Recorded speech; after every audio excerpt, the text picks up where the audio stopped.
teachers, my name is Jennifer. I'm a teacher who is teaching English in Yongin here, and today I'm happy to meet you guys via the camera. So I have been teaching English for 20 years, so don't count my age now. So today we are here to share the good idea how to communicate with students better than ever. So now today we have the guidance which is made from the Hankuk University of Foreign Studies. So think about the good class. What about, is your class much better than before? I mean the yesterday and last week? So let's see this picture. So what a perfect class it is. The reason why I call this class is good is look at the students. They are raising their hands, which is not common in my classroom actually. So this is always the questionnaires for teachers, how to students make more motivated to my classes. So now we are going to watch some pictures here. The learning is really precious one for you and for teachers, for everyone, of course including students, because a year of students is not the same with hours, especially for the kids. The time for the kids are much more important for themselves to learn a new language. So as a teacher, we have to think about the methods we are teaching and some rules we are telling them. So the first, think about the learning method of Jews. In 2013, there were 6 people who got the Nobel Prize, and they were all Jewish. So since then, people were curious about why Jewish people are smarter than the other nationalities. So now, have you heard of this kind of letter before? Havruta. So sometimes Westerners say this word Havruta, and sometimes they say Havruta, right? In kind of Jewish way. So this is a kind of studying and teaching method in specific culture. And this means the study partner. So Jewish way to study each other means to share the ideas with between teacher and students. Even though some are teachers and others are students, they share the idea, they question each other, they sometimes prepare some kind of work together, collaborate. So look at this one first. Maybe the KWLEM. Today we are talking about that guidance. So first, K, right? K means actually what I know. So before learning, teachers check what students have known about the topic you are going to teach today, right? So let's say if you are going to teach the animals, right? The animals. So you can check how many animals our students already knowing about, right? So you can ask them, how many animals have you ever seen? Have you ever known how to spell in English? So this is the first step to check the student's level of learning. So this is number 1, K, what I know, what students know. And next, K, and next is W. So W means what I want to know. So in this case, what students want to know. Maybe some students are very interested in studying English, but others don't. So in this case, you have to make them motivated to your classroom topic. So to encourage students to have the curiosity about what he wants to know, ask teachers, build their own study plans. For example, tell them the behind the story of Edison. I think most kids already knew about who Edison is. So, if you are planning to teach the inventions, so you can bring the Edison and you can tell, you can ask, you can just make them have a mind map on the notebook about the Edison, right?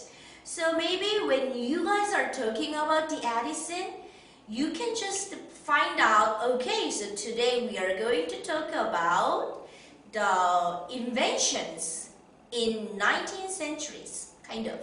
So this is W is the second step you have to remember.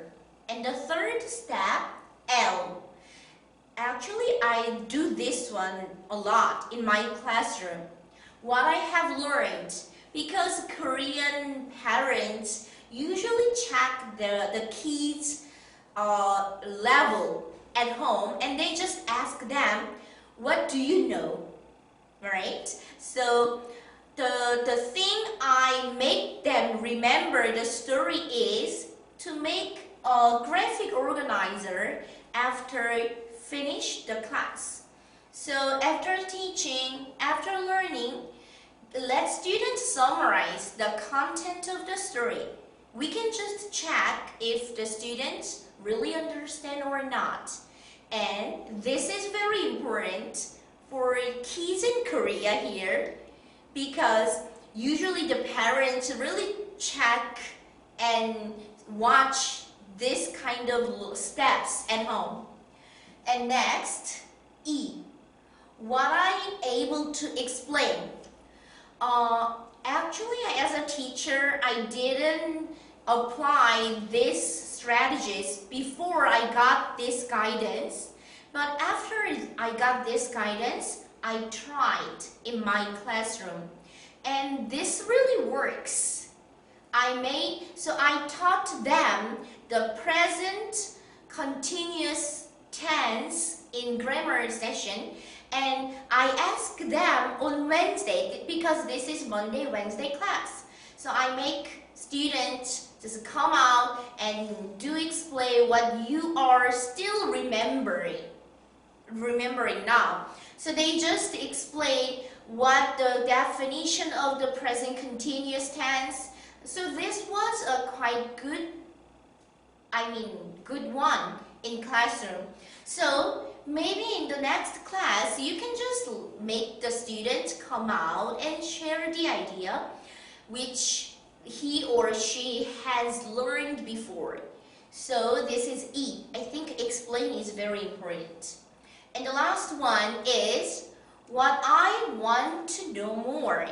So it's not easy step for teachers to make students feel study more because usually they want to go home earlier than usually they do, right? So for me, actually give students some question which is as a homework to Google. They will Google via the internet, right? So if they got the correct answer, I just reward it maybe with a sticker, kind of, right?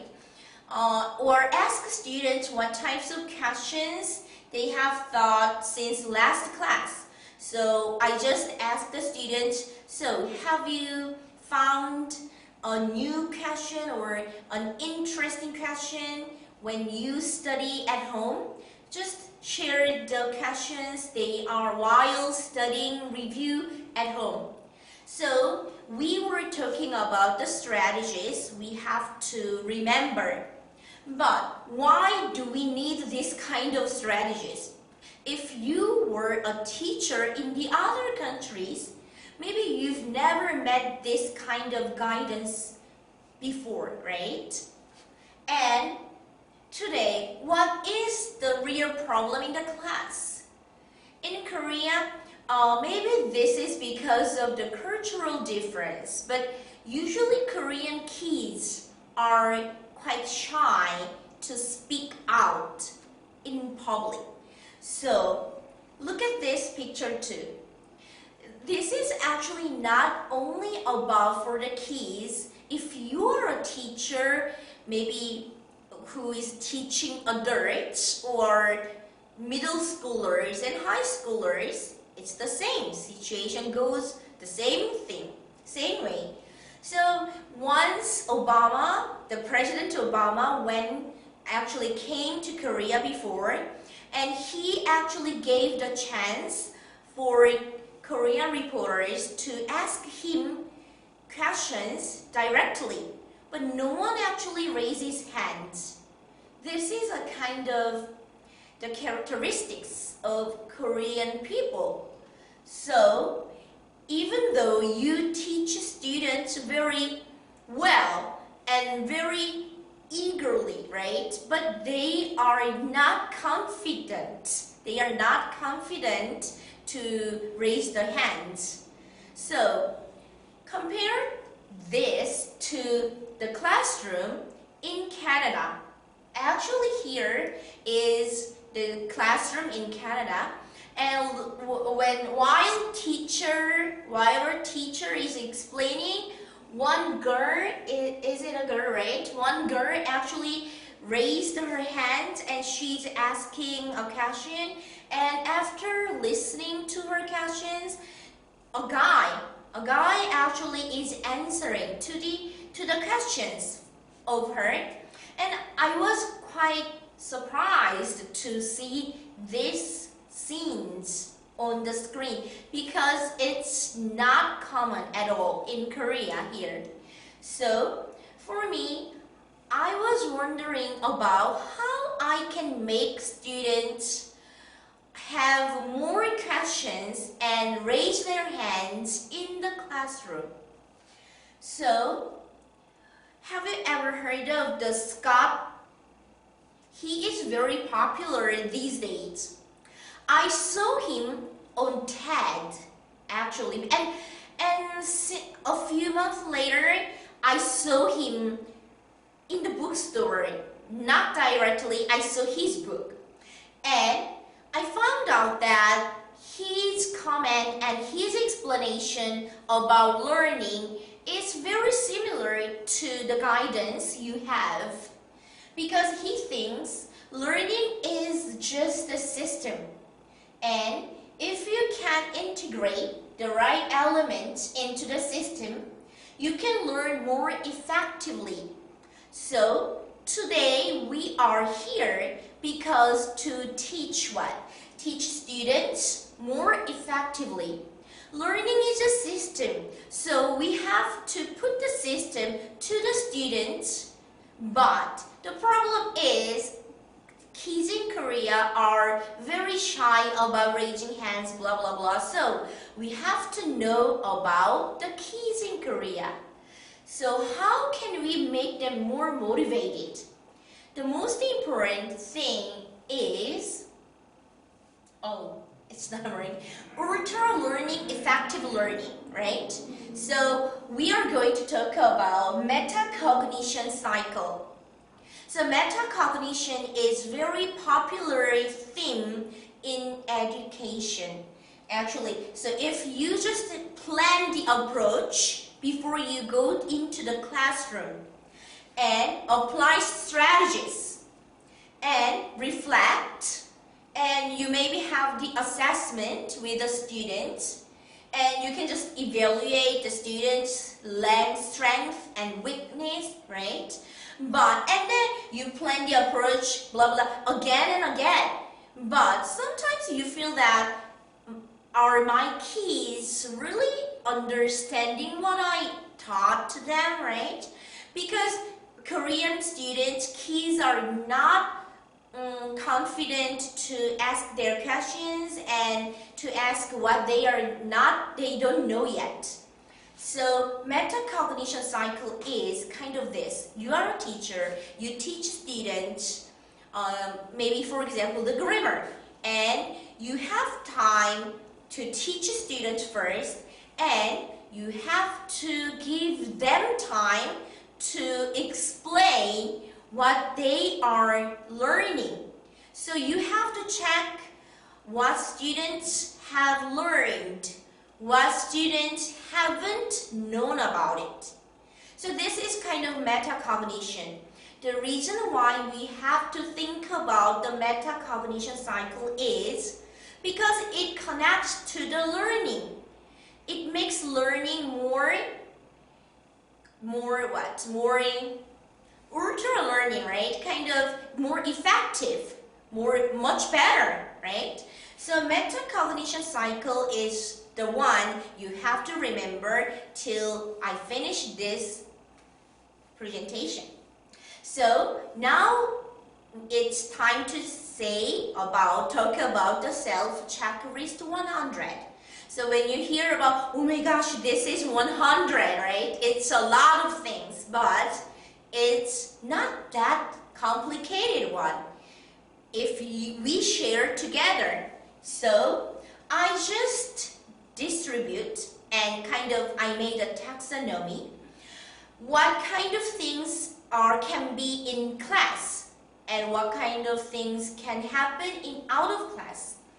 So in class there are 6 things and out of class there are 3 things.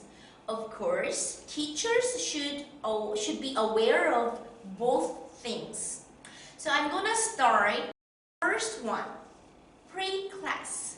So number 1, you can also watch your paper too. So number 1, do you go to class on time? So here, do you go to class on time is not to check your working hours, but to satisfy the kids who are waiting for you guys. So usually teachers are coming on time, right? But teachers don't.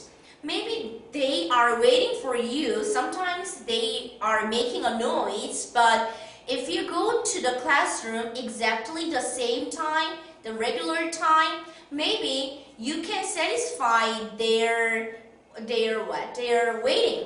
You can satisfy.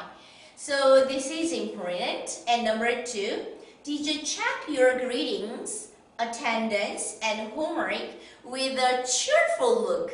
So I actually Googled this letters, cheerful look, because when I asked my coworkers who is from Canada, and I was asking about this question, and she said, oh, this is a little bit weird because we don't really check the homework with a cheerful look.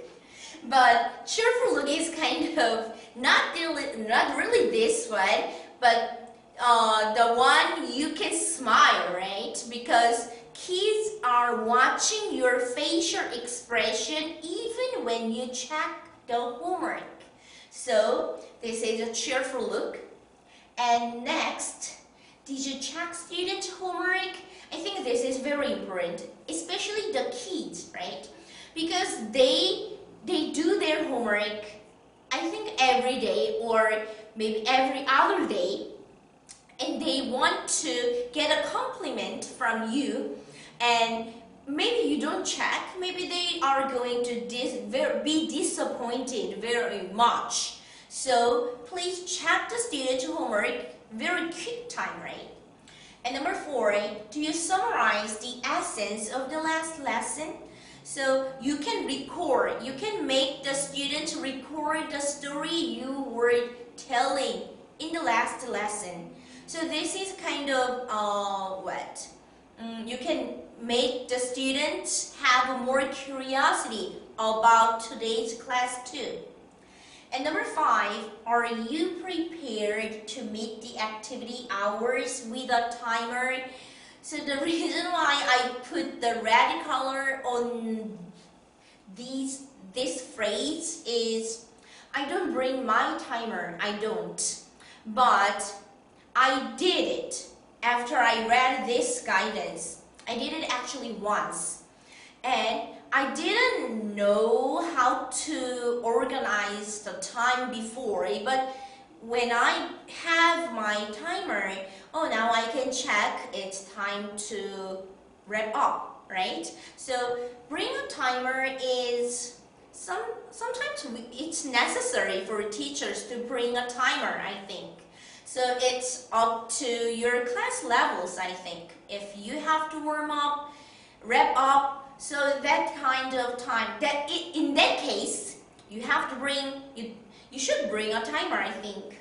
Or you can bring your watch.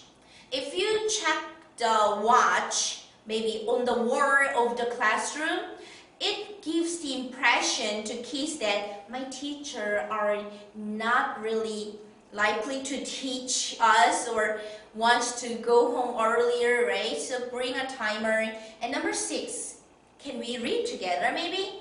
Do you activate background knowledge, interest, or incentives through questions? So questions in here. As I told you before about the metacognition, everything is connected to the questions.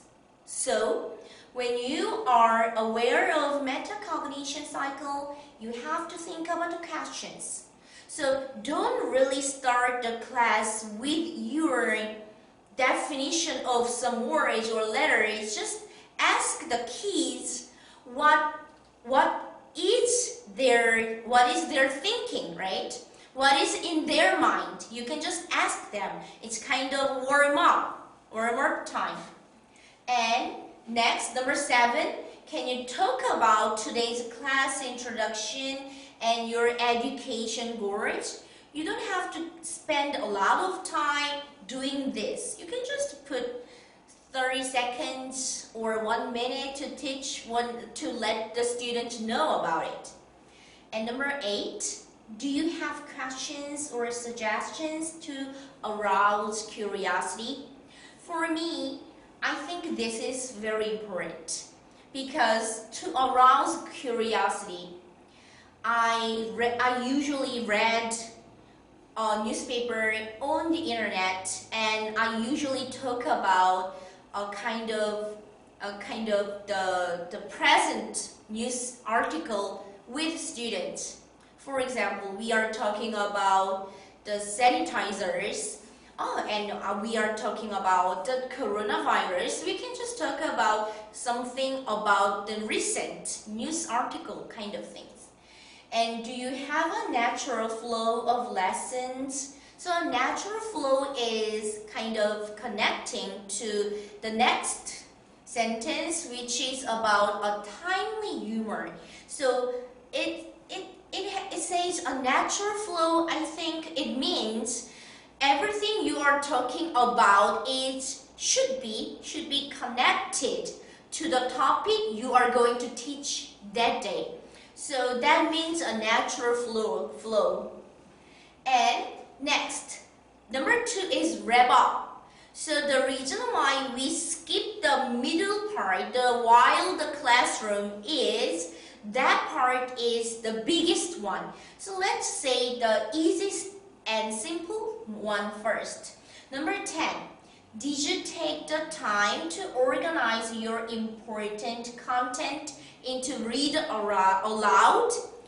I don't really do this part, but I saw many foreign teachers doing this one. Reading aloud makes the kids to comprehend easier and to memorize more, I think.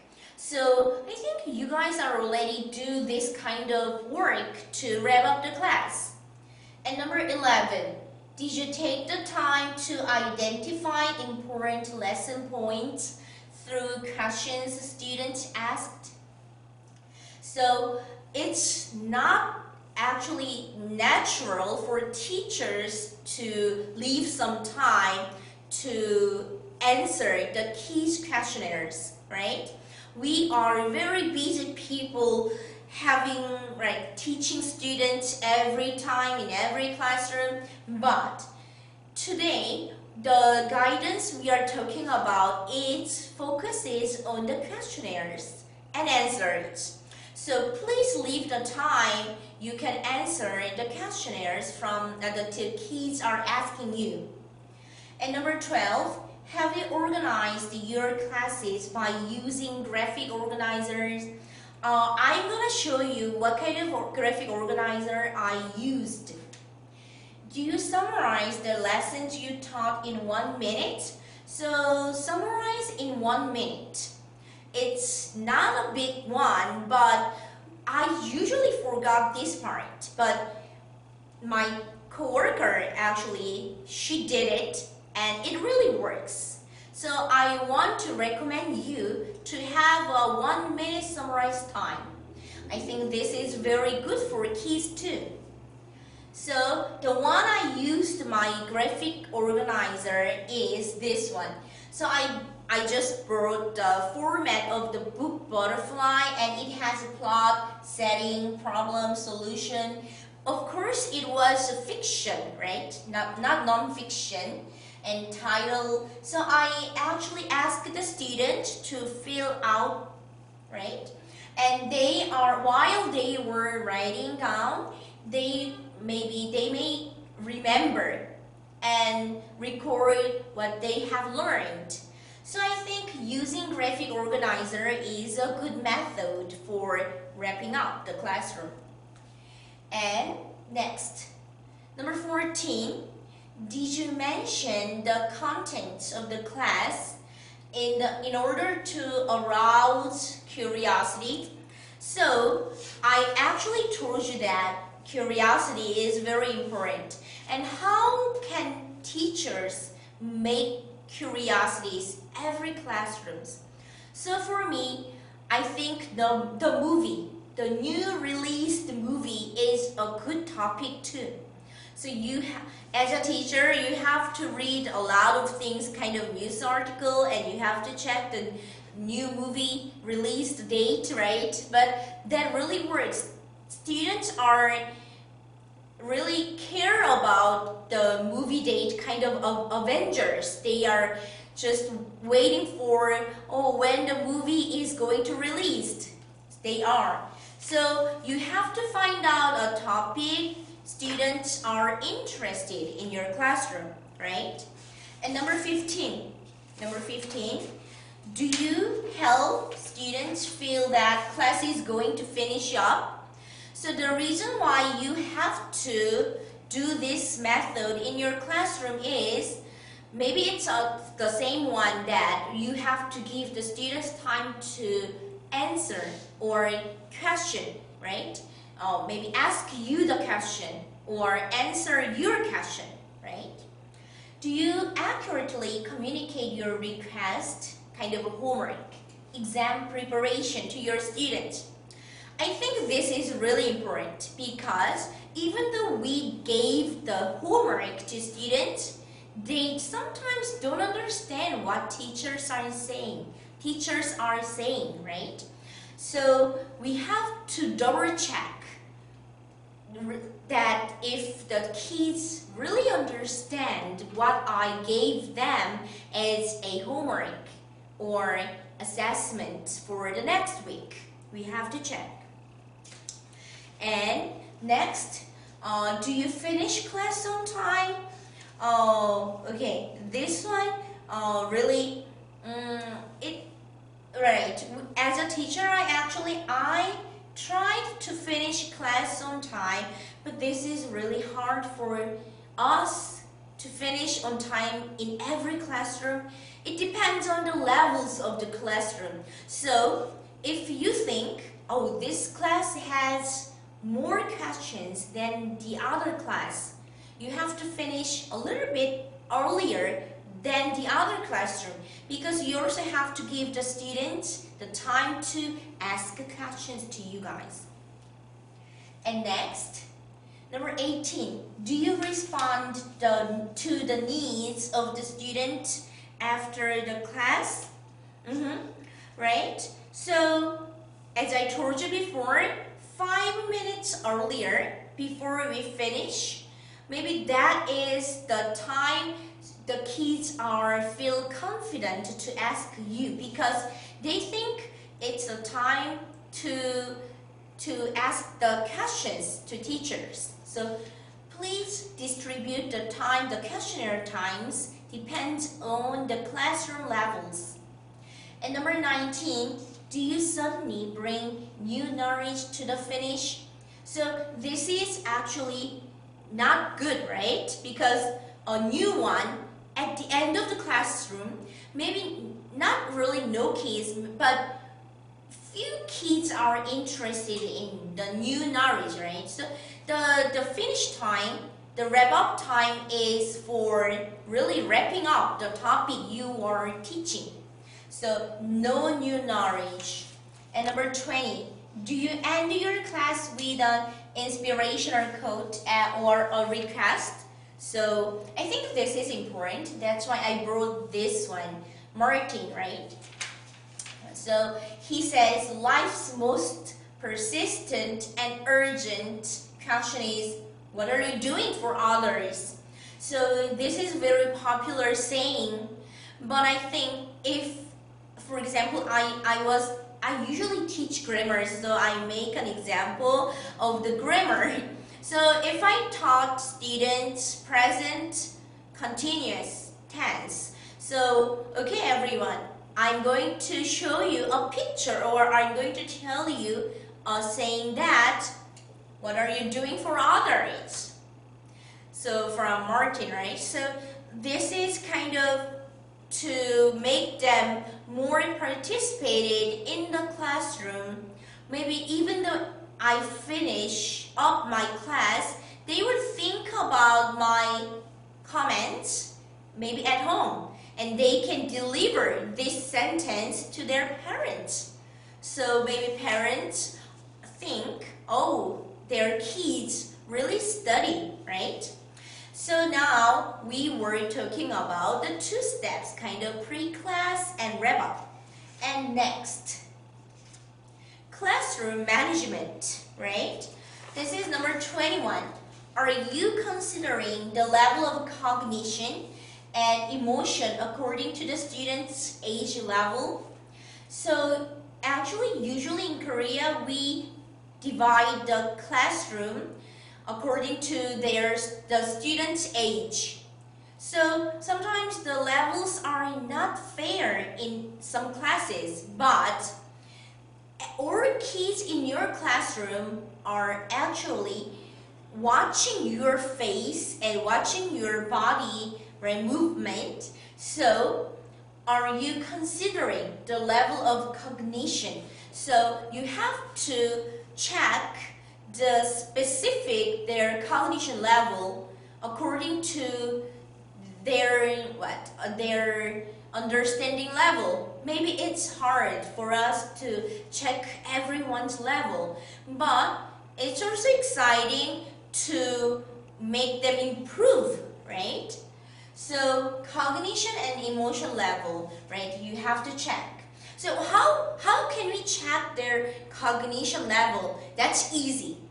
The kids, they don't really good. They are not good at lie, especially the facial expressions. So if they look kind of boring faces, teacher, I'm bored, that means they don't understand.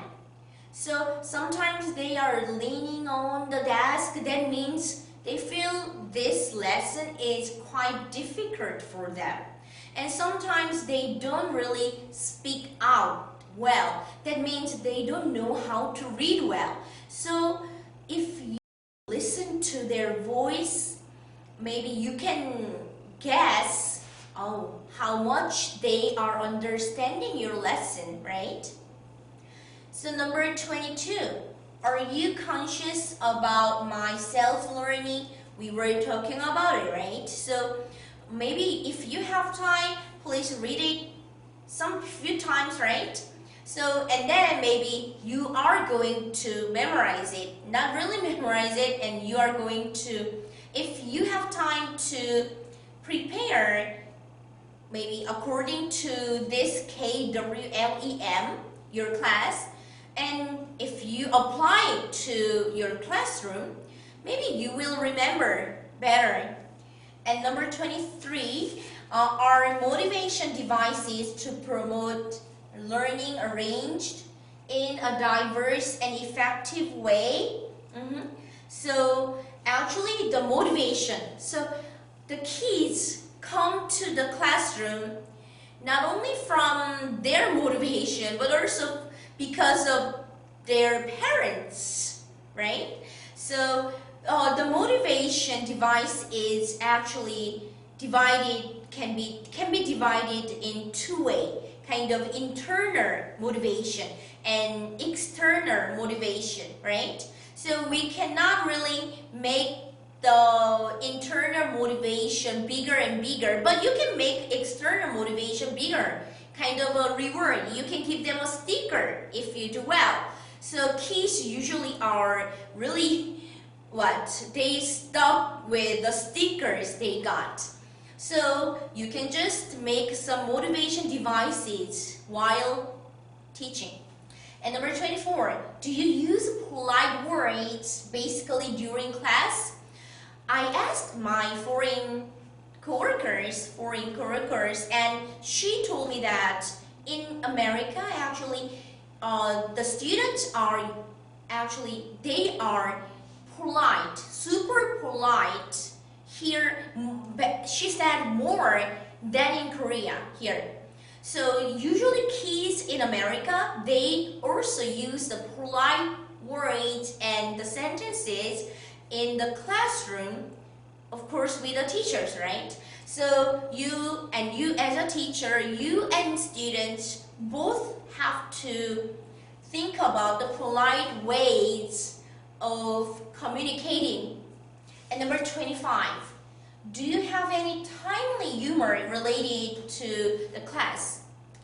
According to the classroom, okay, my classroom, actually last week I was teaching the kids the animals to age 8 to 9, the first year of the elementary school. So timely humor, I was thinking about the timely humor. So I'm considering about the topic I'm teaching them. It was an animal, so I have to make the humor which is connected to the topic. So I was talking to them that one of my school field trip, we really had a surprising and shocking event, and one of my classmates, she was laughing at the monkeys in front of the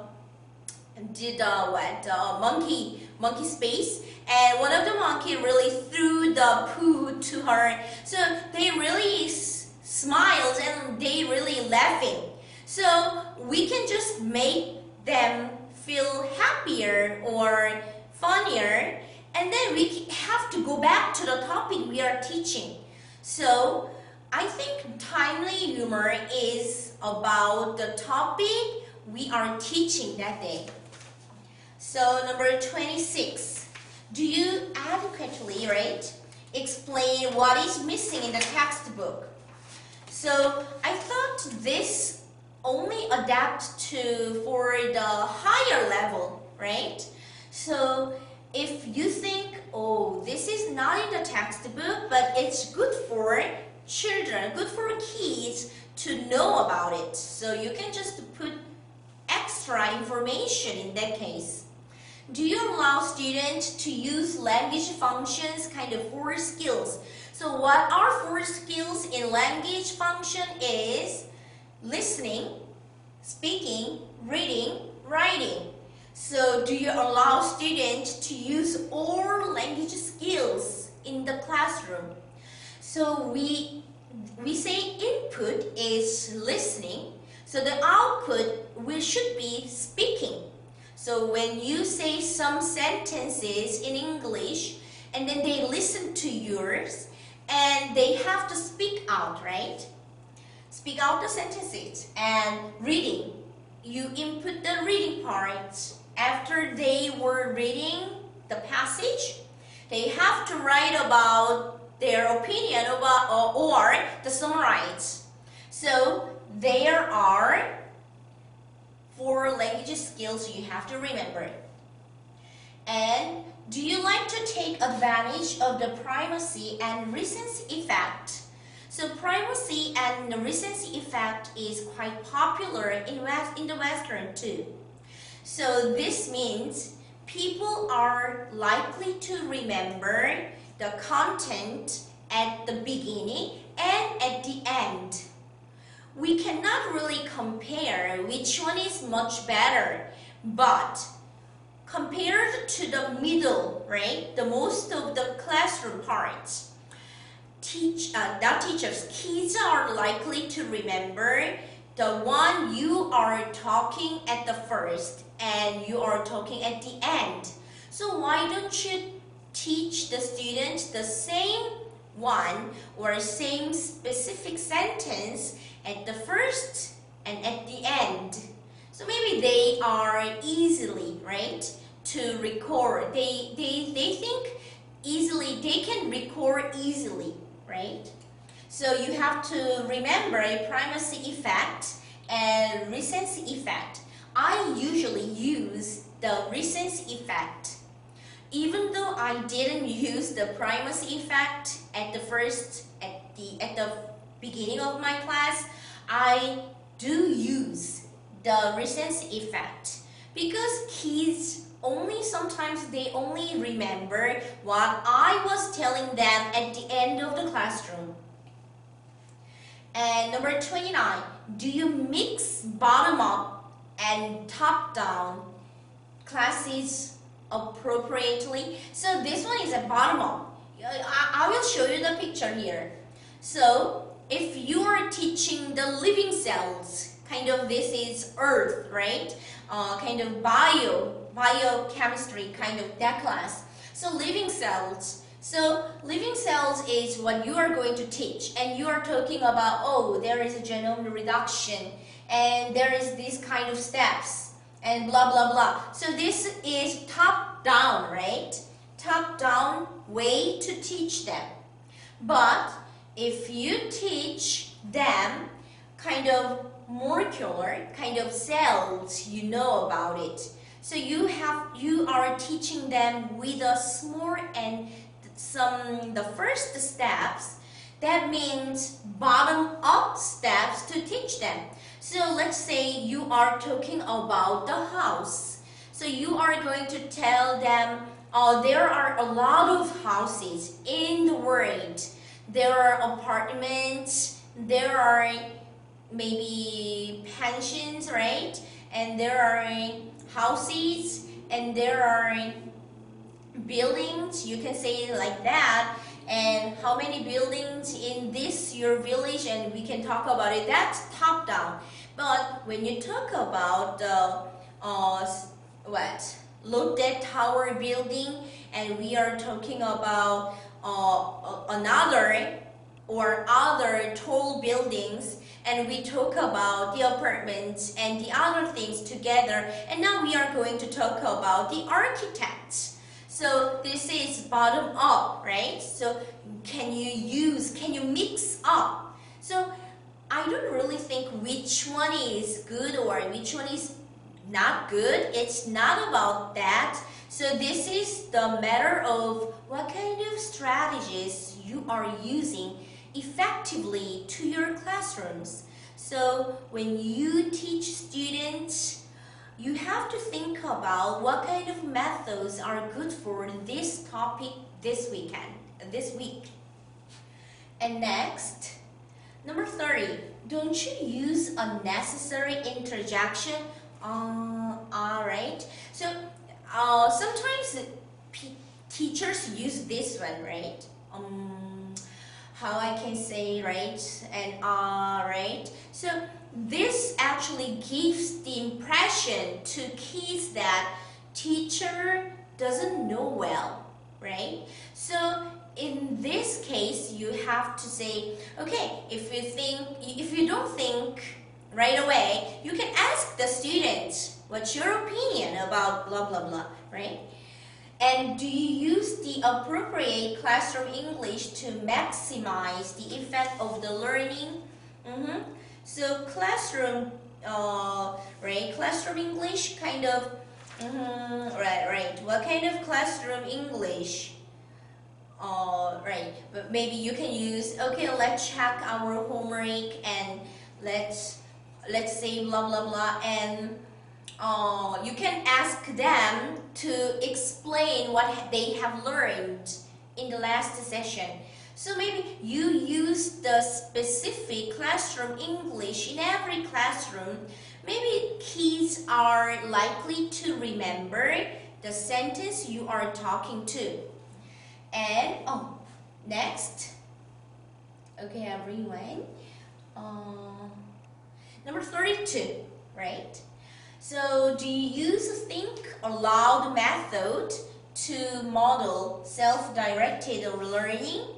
Here, so it also depends on the level. It's not easy for kids, young kids, to do it actually in the classroom, but think about the 12 years old. Maybe think aloud means maybe you ask the kids to read aloud and to read and think about what they are reading, right? So that is think aloud. I don't know why it's moving, right? Maybe I just touch it.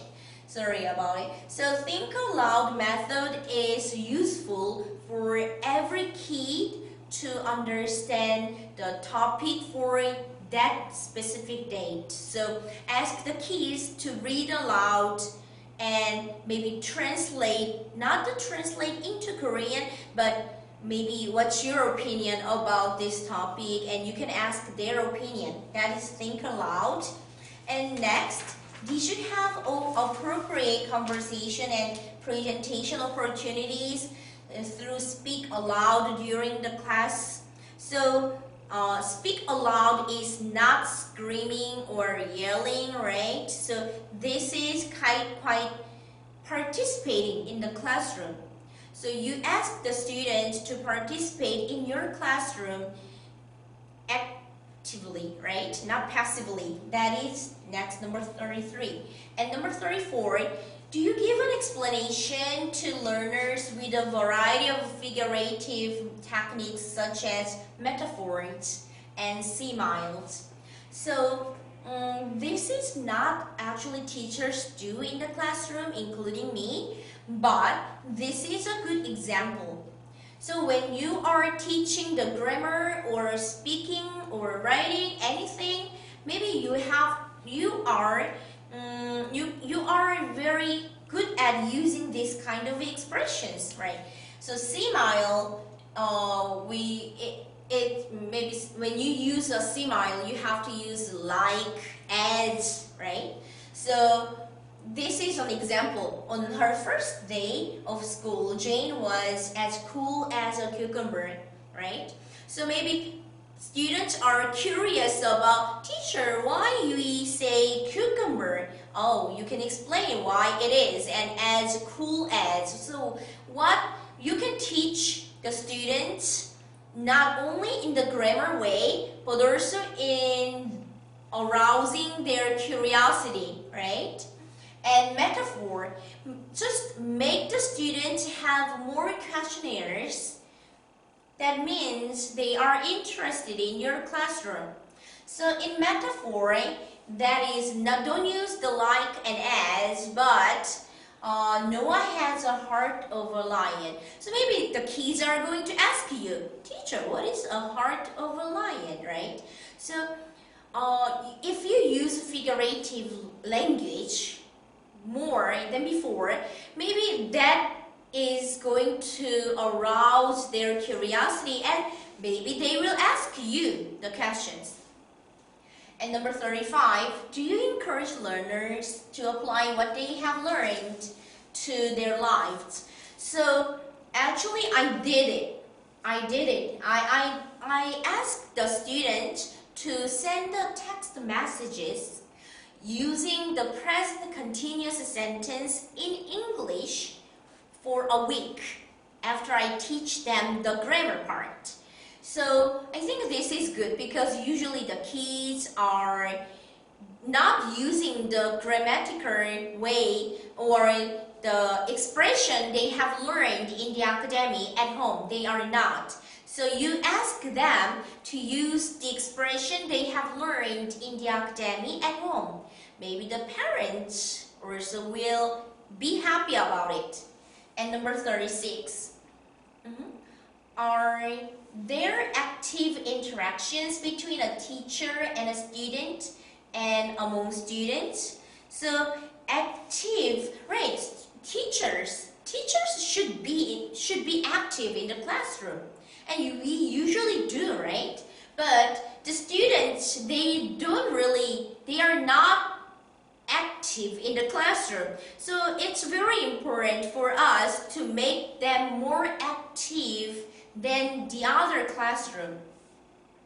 And number 37, do you use teaching methods appropriate for a situation in class? Right.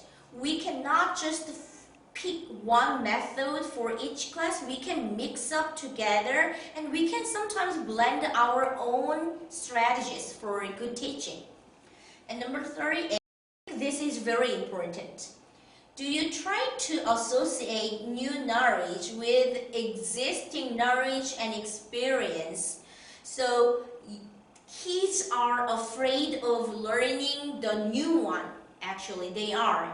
So in that case, are you connect or associate a new one with the old one you already taught? So this is also a good one. Kind of, okay everyone, so today we are going to talk about the present perfect tense. So, we were talking about present continuous tense last week. So I'm going to tell you the difference between present continuous and present perfect. So if I say I'm working for Samsung, that means I'm working now. But if I say I have worked for Samsung for 10 years, means I worked for Samsung 10 years ago and I'm still working. So you can just compare, right? So maybe you can associate new knowledge with the old one. This is very important, I think. So what are we going to cover in here?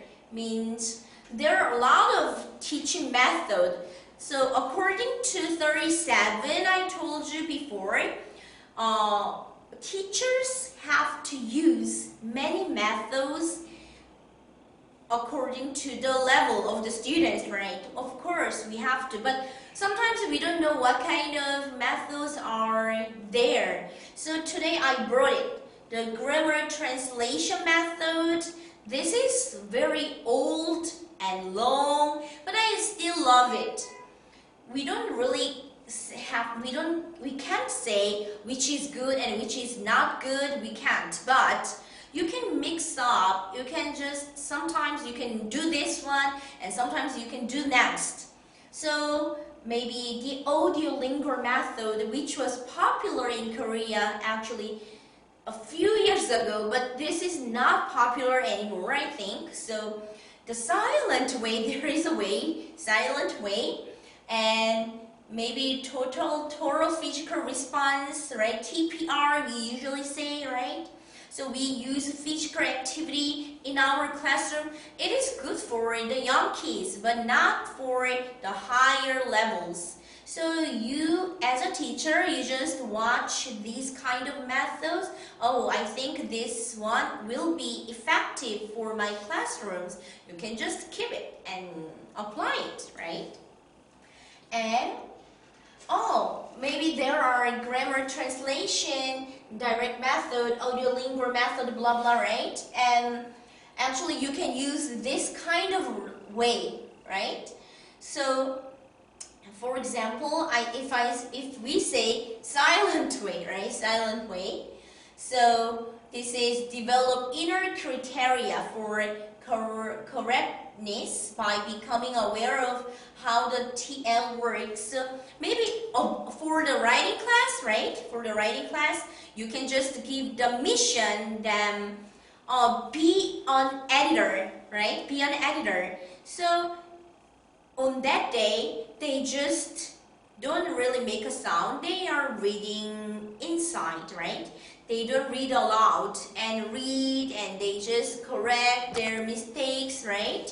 So I think this is a kind of silent way. And next, number 39. Do you observe reactions such as interest, understanding, and immersion of students in class? I think this is very important because teachers should be aware of the student's facial expression too. Sometimes you feel that he is not participating well in my class. That really connects to his or her facial expression too. They don't look interested means they don't understand well. So in that case, you have to make them participated in the classroom. So you have to check the students' facial expression or behaviors in the classroom. And do you use the silent pauses properly during class? Sometimes it works, right? Sometimes students are very noisy. You just say, okay, everyone be quiet, but they don't listen to it because they are noisy, right? So at that case, you can just make a small pause, right? Short pause, and they just notice that my teacher might be upset, right? So they are going to become very silent, and they are going to listen to you. And number 41, do you help students create their own meaning and patterns in class? I think this is important too, because sometimes they face a very difficult word in the reading passage, right? So in that case, you just have to give time to think about their own meaning. If you understand the meaning of the word, please draw a picture of the meaning of the word, right? Kind of the pictorial dictionary. So this one, I use this glossary very well. So I use this one sometimes too much. I use it actually every time, glossary. So I just make them check the words which they don't understand. So they just check, they highlight the words, and then they make their own dictionary, right? And this is create your own culture. So when we talk about the culture with young kids, they don't really understand what the culture means. So in that case, you can show them the picture and hey, please make your own culture map, right? So please give time to the kids to make their own material. It really helps them understand more. And number 42, can you tell me that testing is a good learning process, not just evaluation? We sometimes do, but they are very scared of having a test. We have a lot of tests, right? Daily and monthly and kind of a quarter test. We have a big test. So please tell them it's not just for the evaluation, it's good for you. It's good for your improving. And number 43, do you have meaningful lessons for students based on their experience and knowledge? So for me, I do this one, asking them their experience. We are talking about the animals, so I just ask them, have you ever been to the zoo before? So ask them the experience, and maybe they have, right? So in that case, we can share the idea to each other. So do you use the whole brain learning strategy that uses both the left and the right? this is a little weird, right? Left brain, right brain. Okay, everyone, let's check. So this is the brain. And this is the left side, and this is the right side. Usually left side is working for speaking, reading, writing, listening, grammar, number skills, kind of the academic works. They do these kind of jobs. And this one is organizing information, abstract meaning, context, and spatial relationships, kind of a mind map, right? And face recognition, usually. So we usually describe the right side as an emotion part. So do you usually mix up and use both sides of the brain? Do you? So that means when you are teaching the grammar, do you use the visual information about it, or do you usually make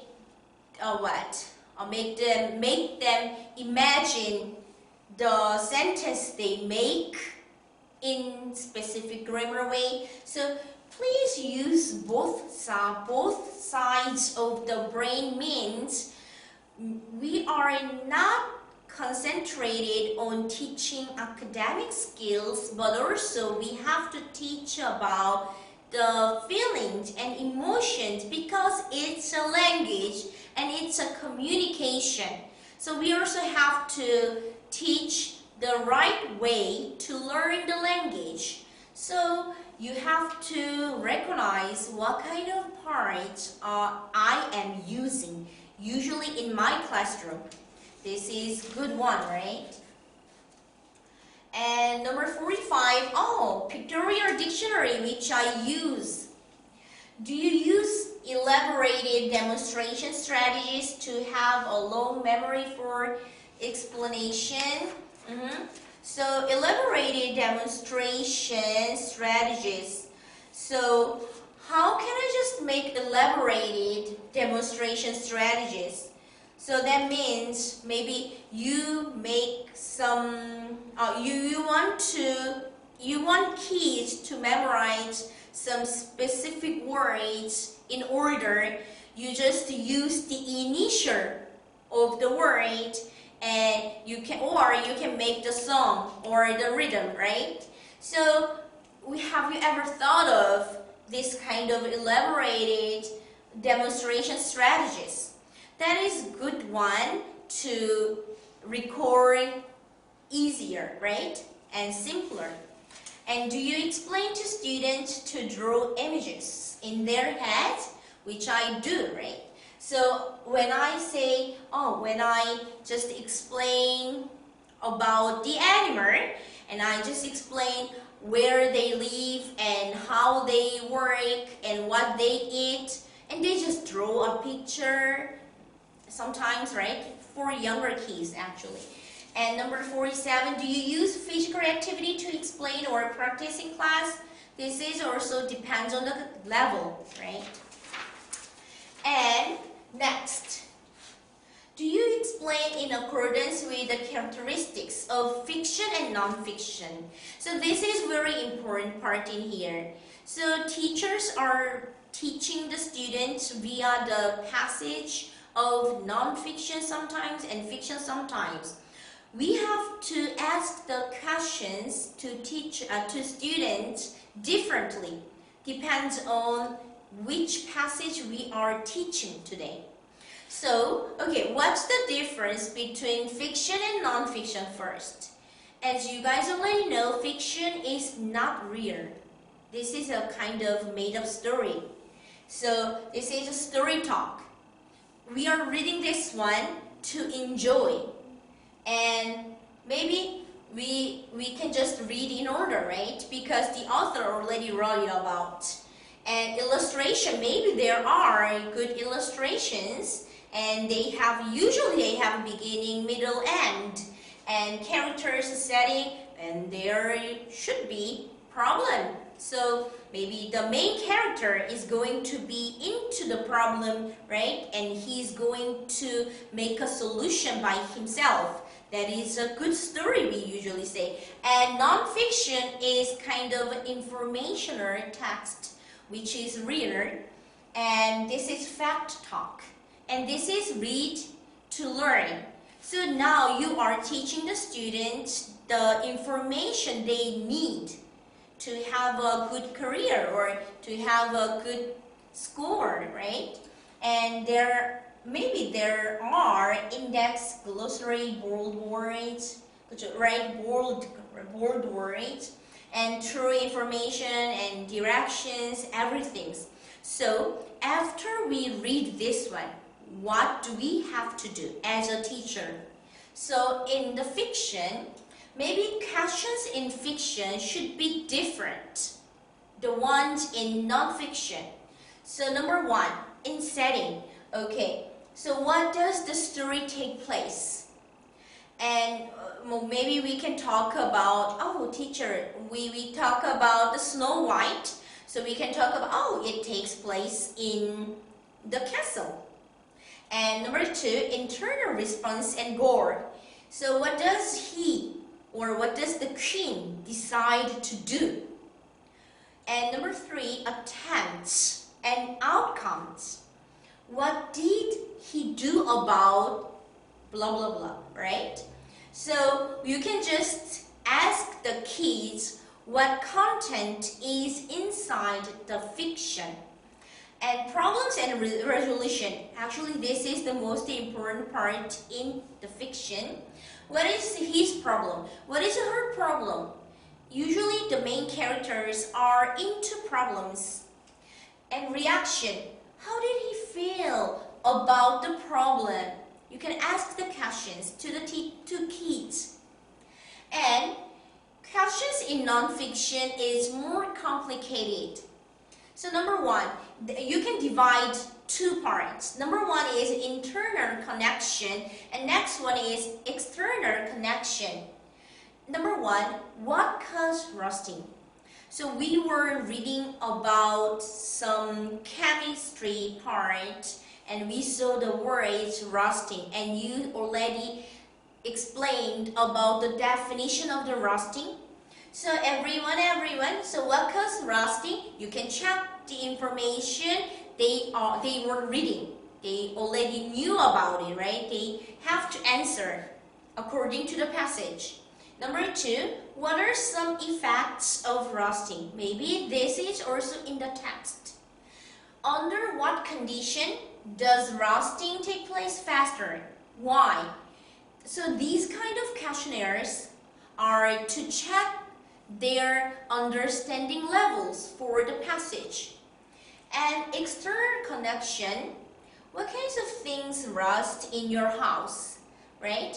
Maybe apply to their life, their life. So you can ask them, what kinds of things rust in your house and why? And what can be done to prevent rusting? You can ask their opinion, right? You can ask their opinions according to the topic you guys are reading. So non-fiction, when you are studying with non-fiction reading, you have to make some questionnaires in specific and informational questionnaires. And fiction is different, right? So this is very good for us to think about it and apply it in your. And number 49. So do you strive to develop students' cognitive strategies? So cognitive strategies. So as I told you before, even in the same classroom, the kids have the different understanding levels. So we have to notice it first. And do we really strive to improve their understanding levels according to their own level? So as a teacher, we have to try. And number 50, do you strive to develop your students' metacognition strategies?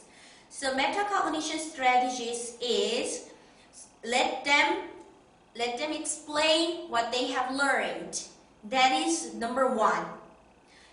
Of course, let them answer to your questions too. But usually question and answer, that is kind of old style, right? Kind of typical style.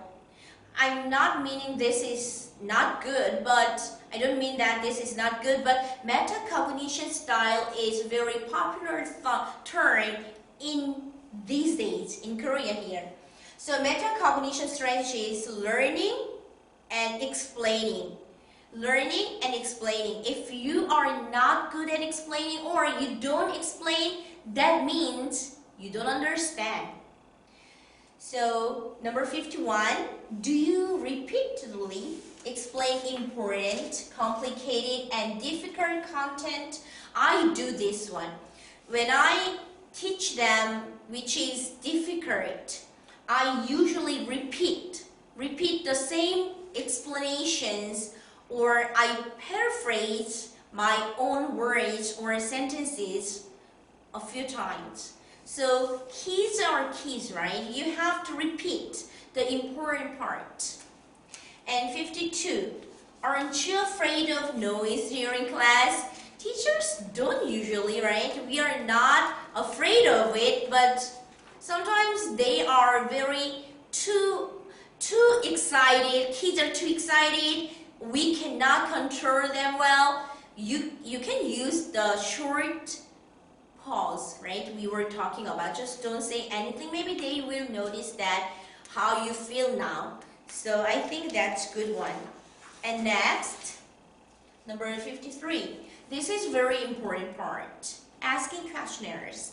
So asking questions are very important in this video here.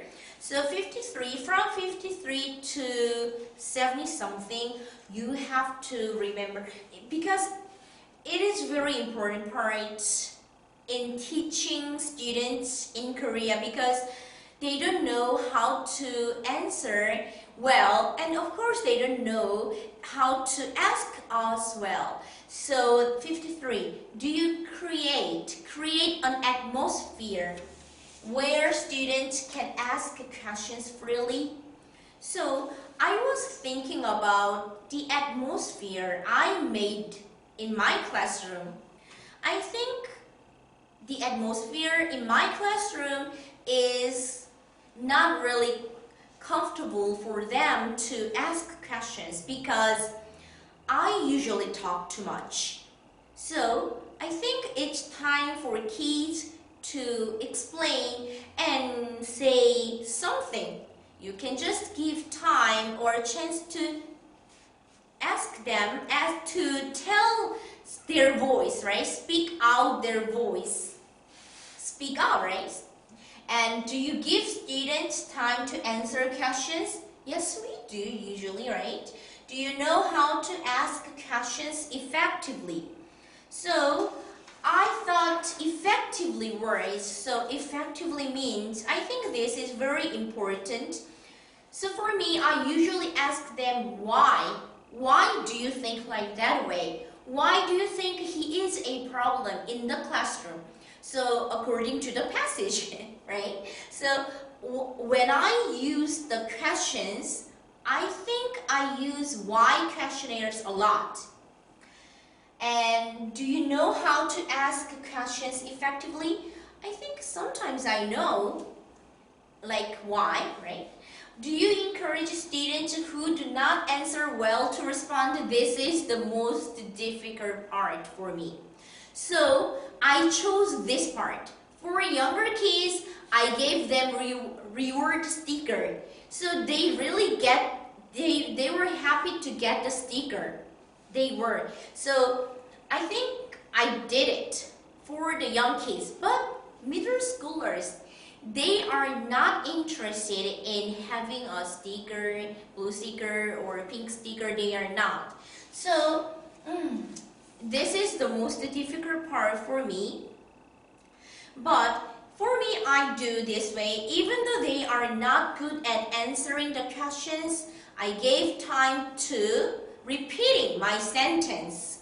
Even sometimes they are not good at giving a good answer. I just show them the model, right? So I say, if I ask, okay, can you just make up your own sentence using the present perfect tense?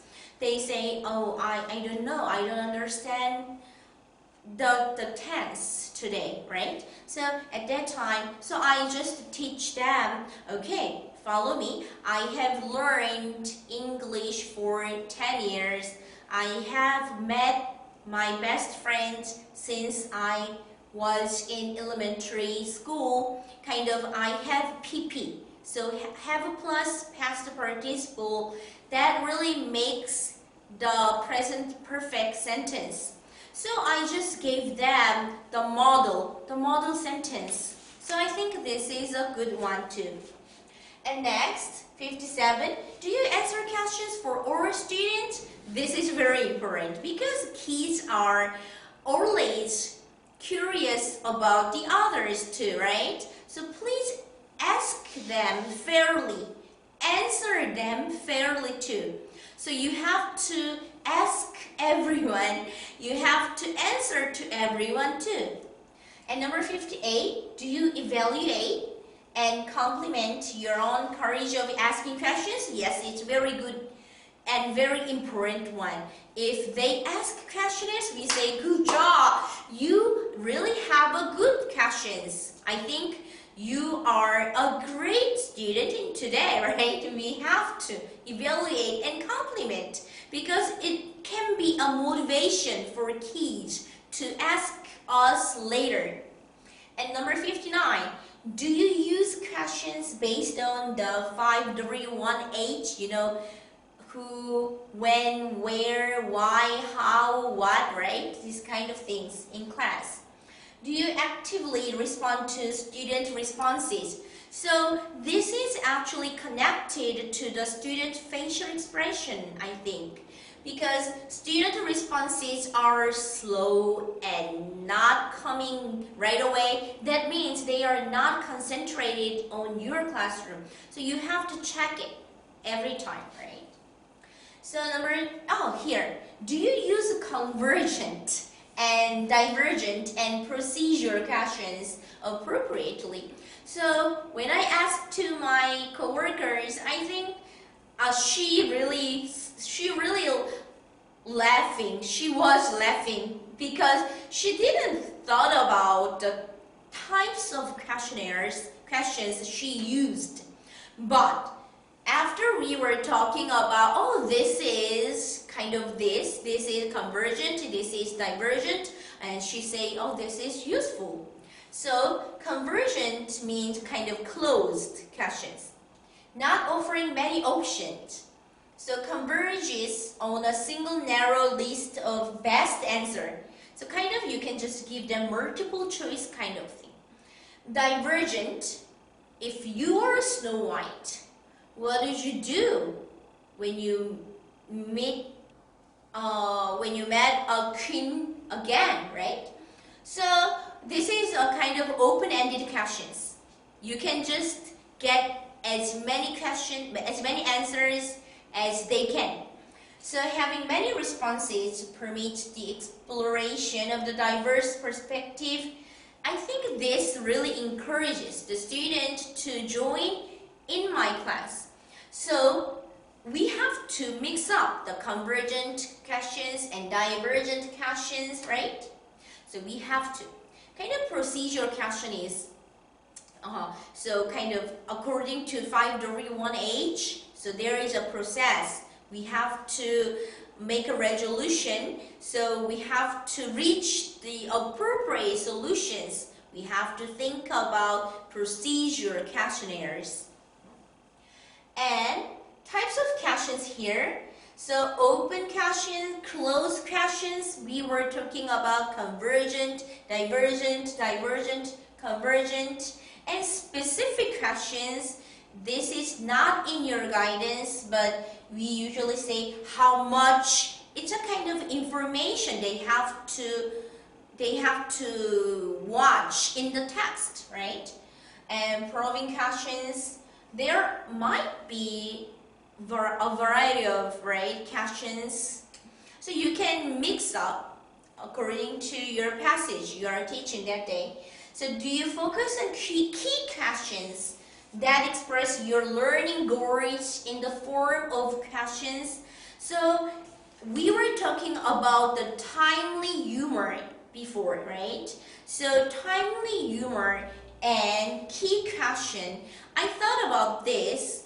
So these means they connected to the topic you are teaching that day. So you have to use the specific sentences or humors which are connected to your topic you are teaching. So that is key questions, right? Do you ask a lot of questions relating to self-checklist 51 about English reading habits by HUFS Language Academy? You already had it, right? So please use this self-checklist to teach students. Don't teachers habitually answer their own questions? This is what I exactly did before. Really, I do. I ask the questions, but kids are usually shy to answer it. So I ask them and I answer them, right? So I used to do it. So I have to avoid this kind of habit. So you have to think about, you have to be aware of your habit, which you used to do. And does your teacher ask questions about knowledge related to your life? We talked about this topic before, right? So when you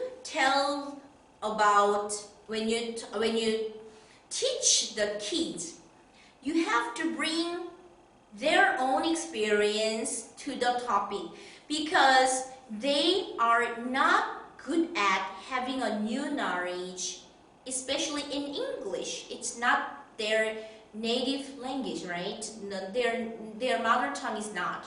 So you have to bring a new knowledge or questions related to their life, right?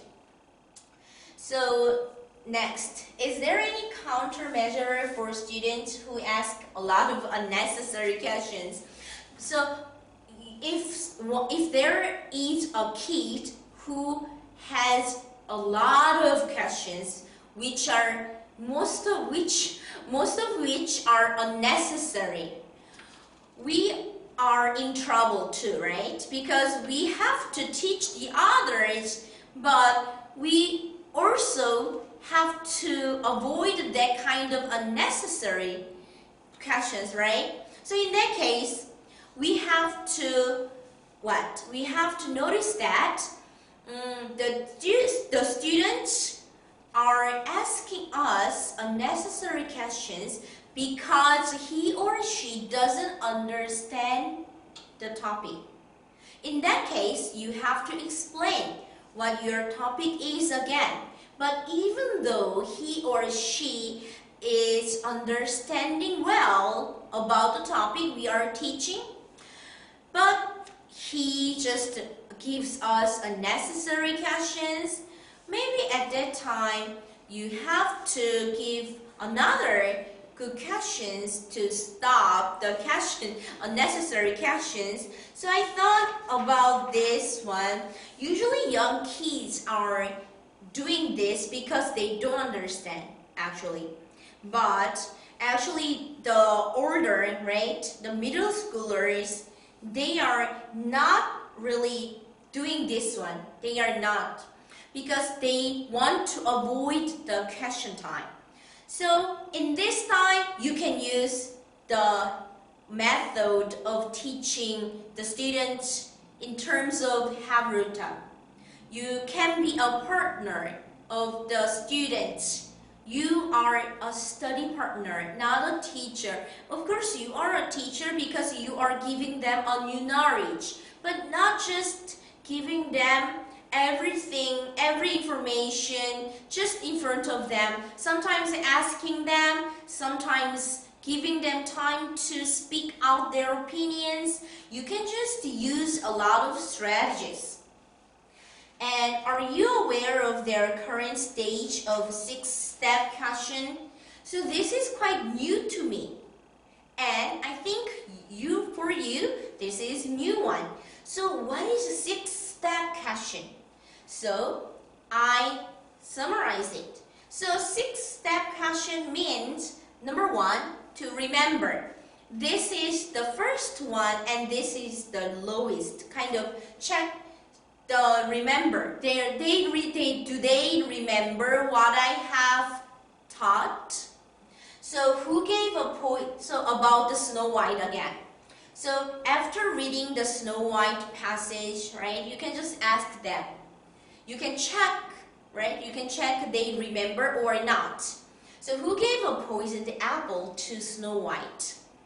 And number 2 is understand. So okay, now you know the story, but now I'm going to understand. I'm going to check your understanding level.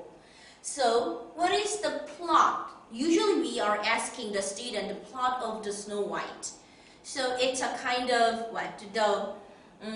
they are going to talk about the beginning, the middle, the end of the story, right?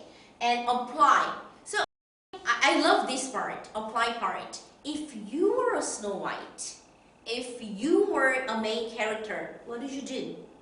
I always ask my kids this one, really. So I think this one is very interesting, apply. And number 4 is analyze. Okay, everyone, so this is now time to think. What kind of poison would it be in an apple, right? So do you think about, have you thought of any poison before? Maybe have you heard of any poisons in English, right? You can just make them arouse the curiosity, right? And next, evaluate and comprehend. So comprehend and evaluate is the higher level of questionnaires. So is the hunter a good man or the kidnapper, right? The kidnapper. So you know the hunter, actually the queen asked the hunter to bring the Snow White in the forest and kill her, right? So this is a kind of English debate, right? English debate is not a big one. We can just give them a kind of thinking, right? So we can just evaluate the story and kind of you can check their reading comprehension. So the next one is create. This is the highest level of the questionnaires. So why don't you change the ending of the story? I used to be a teacher in high school, and actually I did this kind of questions a lot in their test. Can you change? Are you able to change the ending of the story? Because this is a very good topic for their essay, right?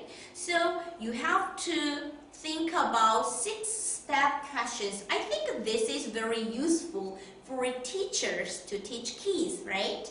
So maybe for younger kids, you can use 1, 2, 3. Maybe if you are teaching maybe 10 or 11 years old, you are just using until where? Evaluate and comprehend. They love to have an English debate class. So every reading, every passage, every writing you are teaching, in every class you can use these 6-step questions. I think this is really useful. And 68. So this is relationship with students, right? So do you have any countermeasures to deal with problem students? Of course, there might be a troublemaker in your classroom, right? It can happen, right? So if you have a trouble with students, maybe it's good for you to have a time to talk with students, right? And usually the problem happens when the interaction between teachers and students are not strong. So next, I think this is a very good one to prevent number 68 problem. Do you know the names? Right, we have to remember the names. I know this is difficult, right? But you have to. So do you know the names, characteristics, and advantages, right? Advantages and disadvantages of all students. Of course, you are teaching a lot of students, but I think it's good for you to leave the message maybe on your laptop computer. So you can just read, or teachers can share the opinion of the students, a specific student or the classroom. Actually, in our language institute, we do. So we are just having the general notebook which the teachers share. We sometimes write down the homework or the project we gave the students, and sometimes we are just leaving the message about some specific troublemakers, but usually the troublemakers are the troubles because they don't understand the content. So you have to leave the characteristics of students in your notebook. It really will help you. And number 70, do you talk to students to be respected? Yes, of course we do. And do you compliment students in the right way when they do well? Yes, I told you this is very important, especially in kids, right? So kids class, they are just watching you, right? So if you clap your hands to them, or you say, wow, excellent, maybe they will remember you maybe forever, your name, I think. So please do this one. And next, do you use implicit feedback when students' answer is wrong? So, okay, it's good for us to ask questions to kids. Okay, now I'm going to ask you, but you know what happens if the kid's answer is not correct? So, implicit feedback and explicit feedback, there are two feedbacks. But I recommend you to use implicit feedback because even though implicit feedback's accuracy is low, very low, compared to explicit feedback, but context-sensitive and expressivity of user preference or everything is good compared to the others. Okay, watch this. So implicit feedback is, number one, you can recast, right? You can ask again. So the students say, why you don't like Noah? So I mean, oh, you mean why don't you like Noah, right? So you just recast. And next, number two, you go to the school. Student said, you go to the school. So now you just say, oh, you went to the school. You just repeat the sentence again, right? So this is quite different, right? So repetition and recast is different. So recast is ask them again. Oh, you mean this one, right? And maybe students will answer to you. And repetition is, oh, you go to the school. No, you went. No, teachers can't say no, right? But in this implicit feedback, but you went to the school. She went to the school, right? So you are going to teach them the past tense. So you just repeat the sentence. Clarification recast means if you don't understand or if you think the answer is wrong, you just, pardon me, right? You just say, excuse me, right? Give them time to think or give them time to correct the answers, right? And explicit correction is if the students say, when I have 12 years old, blah, blah, blah. Oh, no. It says no. So compared to the implicit feedback and explicit feedback is, in explicit feedback, teachers say no. But in implicit feedback, they are not. So explicit feedback correction is no, not have. You mean when you had, right? So this is explicit. So the next, elicitation. So no, not that, it's blah, blah, blah, right? How do we say ting ting in English, right? So this is a kind of thing you can ask to your students, right? You are not actually telling them the answer, but you can give them chance to say the right way to deliver, right? Deliver their opinion well. So you can say, how do we say it in English? No, not that. It's right, this one. So it's a kind of you are leading them. You are not telling them the answer, right? So this is kind of you are speaking some sentences not not ended, right? So you are not ended a sentence. It's and you are giving time to students to finish up your sentence.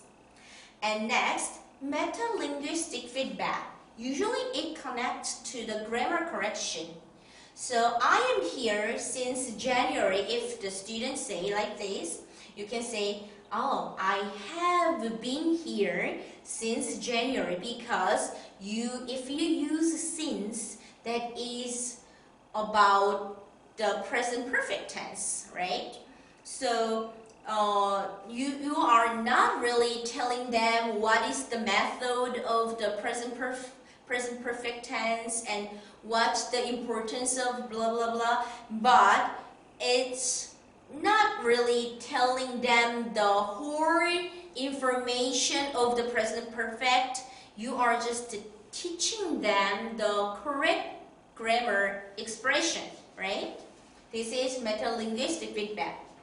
And modeling, right? Modeling is if the students say, I drank the Coke, so this is wrong, right? So in this case, you can just model, you can show them, oh, drank. You can just write them, right? Write the words on the whiteboard. And I drank coffee. Maybe he drank tea. She drank milk. So drank. Drank is the past tense, right, of the drink. You can show them.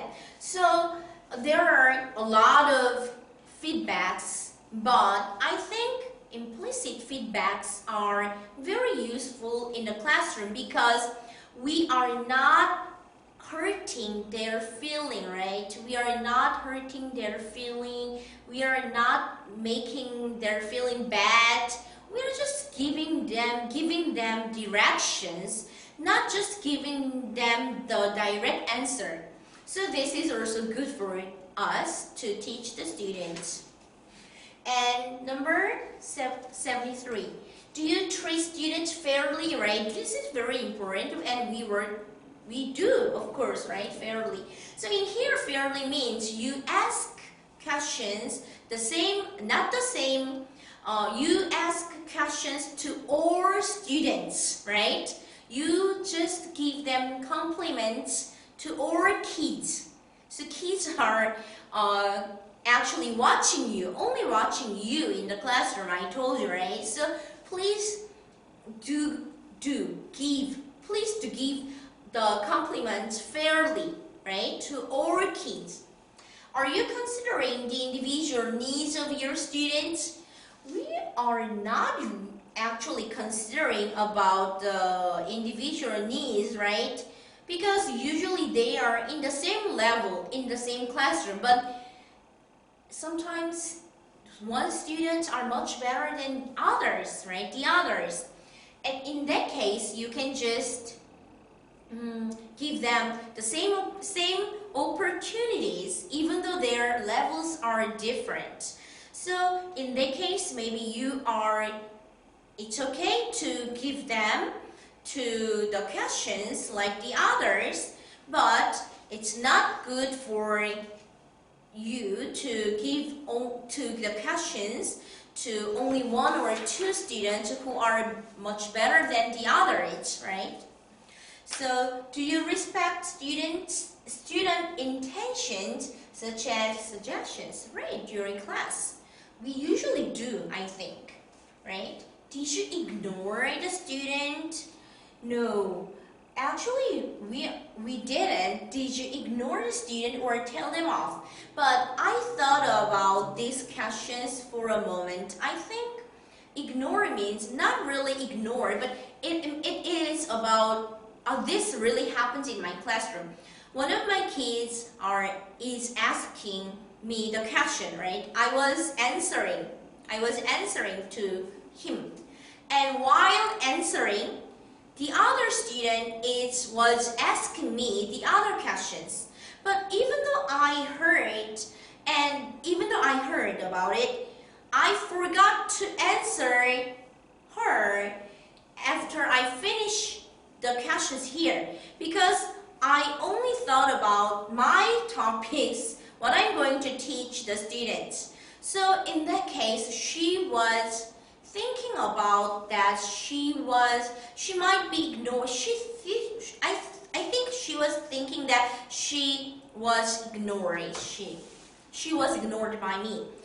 So I think ignoring here means even though students ask you the questions, you are avoiding the questions, right? Sometimes intentionally, sometimes unintentionally, right? Consciously, right? Consciously or unconsciously. But kids are thinking about it. So you guys have to really listen to all kids' voices in the classroom. Do you maintain healthy competition, participation, and cooperative spirit? Right? This is very important. And this is kind of fair, right? Kind of sportsmanship, right? You have to, sometimes young kids are only concerned about winning the game. But you have to tell them, okay, the winning is not that important, kind of the test. The test is not only about the evaluating, but it's good for improving your skills, right? The game is also too. And number 78. So from 78 to 100, it's for the teachers out of the classroom. So writing on the blackboard and non-verbal expression, time management. Sorry. I think number 8, it still concerns about the classroom. Sorry.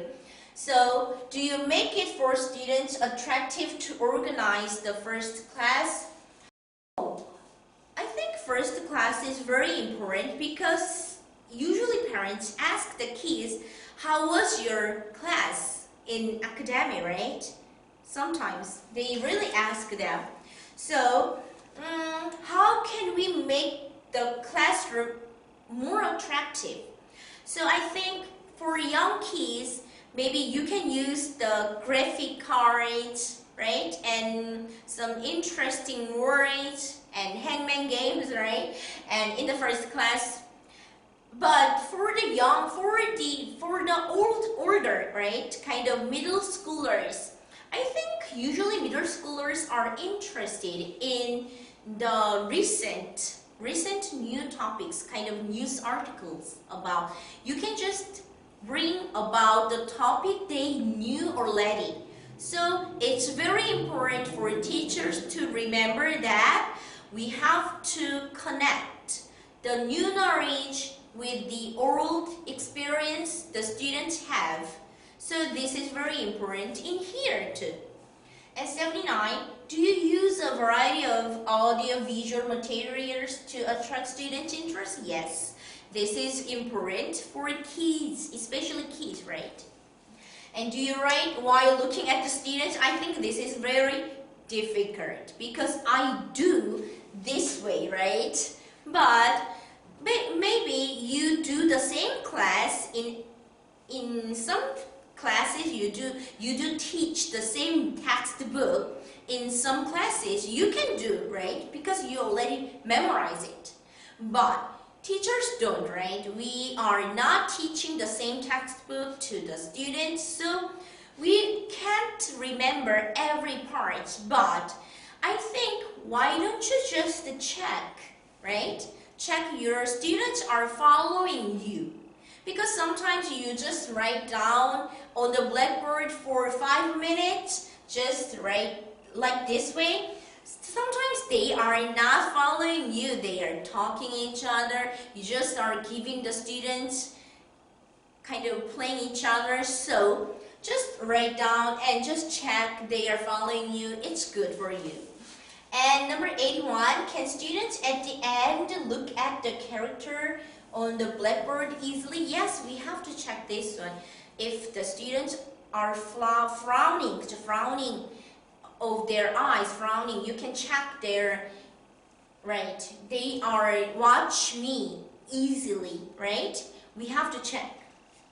And number 82, do you write main points on the blackboard to improve learning? I do. So after I finish my warm-up time, I do this part. So I just wrote down main points. So as I am a grammar teacher usually, so I wrote down the goals, the topics I'm going to teach them. Do you use PPT or video properly in class? I think I do, but it depends on your class, right? So for 11 or 12 years old, they are good at understanding the visual materials too. But for the kids, they are not. So it depends on your class. And 84, do you move properly? Yes, it's very important. If you stop in front of the classroom, maybe students feel that I'm kind of isolated, right? So you just move freely and you go to the student A, student B, you just go near, go there, right? Go to them, right? Directly and very near, that's important. And do you use the board effectively in 3 parts? I will show you. So in 3 parts is kind of this. I follow this rule. So kind of I don't really make a line, I don't, but I use this one to do. So I just wrote down the goal today, right? And I just write down what I'm doing here today. This is the main part of the teaching. And done, right? I'm using the third part to check their understanding level. So, we are talking about the present continuous, right? So why don't you make the sentence in here, kind of it. So kind of you don't have to divide 3 parts. Maybe you can divide 4 or 3 parts. It's up to you, but dividing the blackboard is very good one for kids to understand your story, your learning, teaching better, right? And 87, do you allocate class time depending on the importance or difficulty of the course content? Yes. Actually, before going to the classroom, we are studying, right? We are preparing our teaching, right? And I think, oh my gosh, this will be difficult. Maybe more difficult than before. So I'm just having, right? And so what? More time to teach them about that topic. Maybe I'm not having a timely humor on that lesson, right? So 88, can students have time to discuss and debate? This is very important. Even in the grammar class, you have to give them this kind of time because we can share the idea. Think about the way of teaching, Havruta, right? We are a partner. We are not teacher and student, just not strict way, right? We are just talking each other and sharing the ideas. Did you mention that the instructor chart is just an example? Yes, it is, right? So you just make the sentence or you just correct. Sometimes you are writing teacher, you just correction, you give them the correction. And students are stuck with the correction you are giving them. But you have to tell them that it's an example, right? It's on one example. You can make another one more. So next, number 90. Do you have enough time allocation for class subtopics, right? So class subtopics, right? Class subtopics. We sometimes use it if we are talking about, I think in this case, you can use the 6-step questions, kind of comprehend, evaluate, right? Comprehend and evaluate is the same one, right? And number 5, I think, and analyze. You can use that 6-step questions in here. And from number 91 to 100 is actually for teachers to remember. So 91 is, are the instructor's voices loud enough for students to focus, right? We are not really screaming, we are just having a voice normal and appropriate for teaching the English. Is the speed. It's very important because if you speak faster then they understand, maybe they cannot follow you. So you have to check your speed, I think, at the first of the class. Does your pronunciation sound similar to a native speaker's pronunciation and sound smart? And maybe kids are usually good at understanding or checking the pronunciation or hearing, right? They are good at listening much better than the speaking out. So I think you have to also check the kids' understanding levels according to this one. And number 94 is the voice of the instructor bright and cheerful, right? So as I told you before, kids are only watching you, right? So your voice and your facial expression, everything is important. So number 95, does the whole class atmosphere make students feel comfortable? Yes, it should be. And number 96, did the voice size or speed change to suit the situation? If the situation they make is quite noisy, you just stop, right? We talk about it.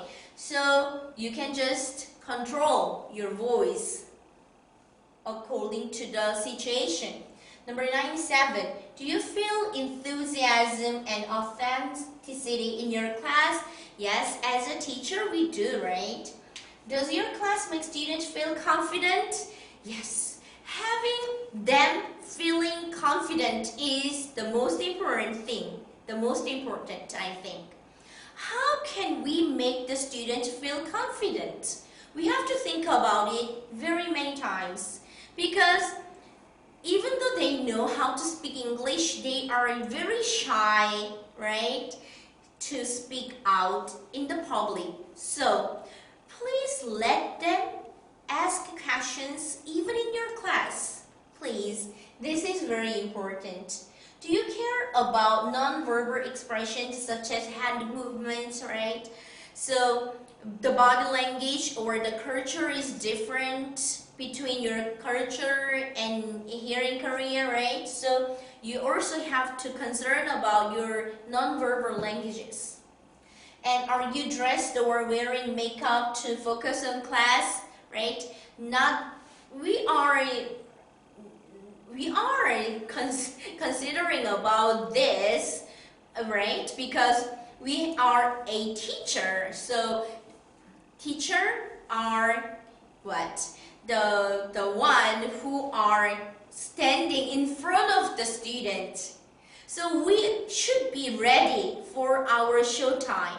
So here we have to consider our students' level of understanding with KWLEM, right?